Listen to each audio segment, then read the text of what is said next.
All right. Now, you're going to run into a situation where a customer is going to come in and not really follow all the rules. All right? They're going to come in and say, I'm here, I want to drive an Accord, I want to drive a Civic original. It doesn't make a difference, or a used car. And the question I'm always asked is, who's driving first? Okay, who drives first, customer or you? Now, I can sit here and say, this is the rule, you drive first. Let me tell you why you drive first. All right? Because as I told you guys, I'm pretty much the perfection of stupidity. I've made every mistake you can possibly make in this business, but I stuck it out anyway. So, 1983, Mustang came out and reintroduced their convertible again. And I got what, in the car business, we would consider a challenging customer. Boyfriend, girlfriend. Okay? Boyfriend, generally, and again, I don't like to paint with a broad brush, but couldn't buy the car, doesn't have the money for the car, and isn't working. The girlfriend has the money, the credit, and the desire. In they come. Girl looks at the car, she goes, that's the one, that's the Mustang I want to drive. And then she goes, ooh, it's a stick shift. I don't know how to drive that. Now I'm 6'1" and not small.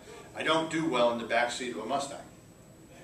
Well, her boyfriend, King Kong, who was even bigger than I, jumped in the driver's seat before I had a chance to say anything.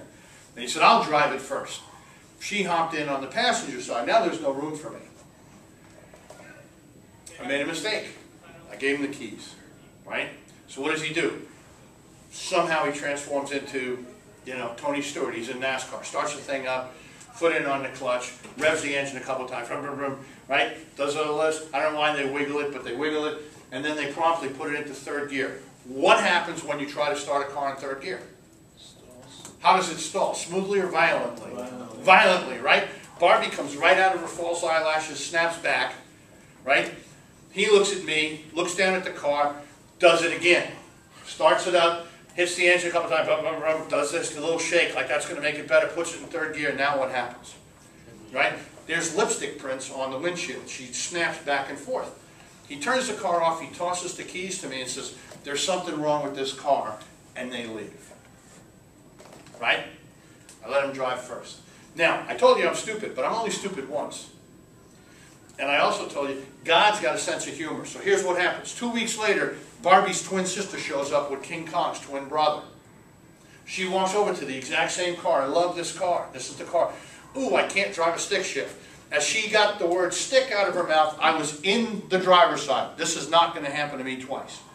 I get in the car, I look up at King Kong, I said, listen, policy, I'm going to drive first, I'm going to come back and give you the keys, and you can take her for a ride. Will that be okay?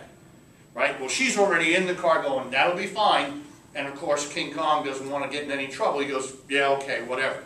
So I get in the car, I start it up, there's no need to go vroom, vroom. I don't have to shake the thing. I put it in first gear and we go for a nice little test drive. We come back about 10 minutes later, I hop out of the car, I toss the keys to King Kong. He gets in the car, foot on the clutch, starts the thing up, revs the engine, does his little shake, puts it in third gear. What happens? Stalls, right? Don't you know he's got to do it again? Right? Stalls. He looks up at me and he goes, this is the difference. This car's nice. I'm just not used to the shift pattern. We'll take it. Now do you understand why we always drive first?